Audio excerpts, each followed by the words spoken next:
ဒီနေ့တော့ကန့်မှာကျွန်တော်ဘာမှစားရမလို့ရှောက်တီးလေးခိုးပြီးတုတ်စားအောင်ရနော်ရှေ့ရနဲ့တုတ်ပါပါအနေတော့ရှိုးလိုက်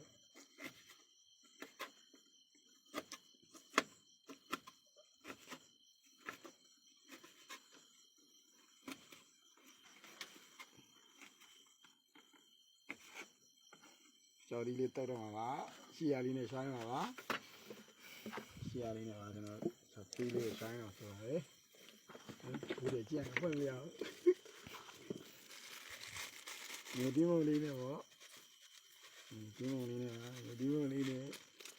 ဒီမုံလေးနဲ့မစားရပါလားကဲဒီစီရ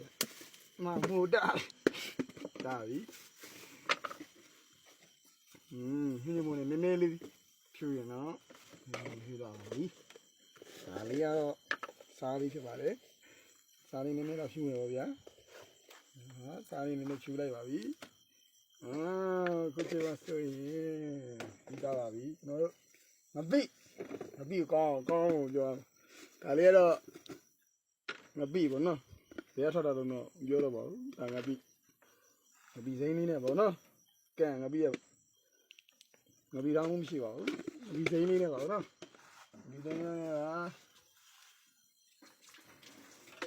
ငပိစိမ့်လေးနဲ့နေပြီလားဒီမှာငါပတိလေးနဲ့နေရကြပါပြီစားကြည့်ရလေအောက်ကနေစားပါပါညူဒီနေနော်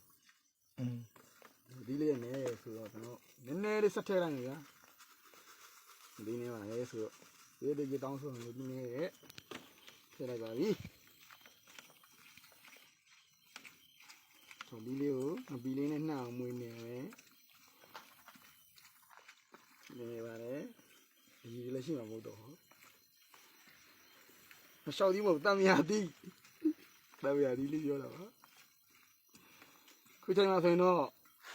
ကဲရပါပြီကျွန်တော်လျှောက်သေးတော့လေးမိုက်ရိုင်းလေးကိုရပါပြီ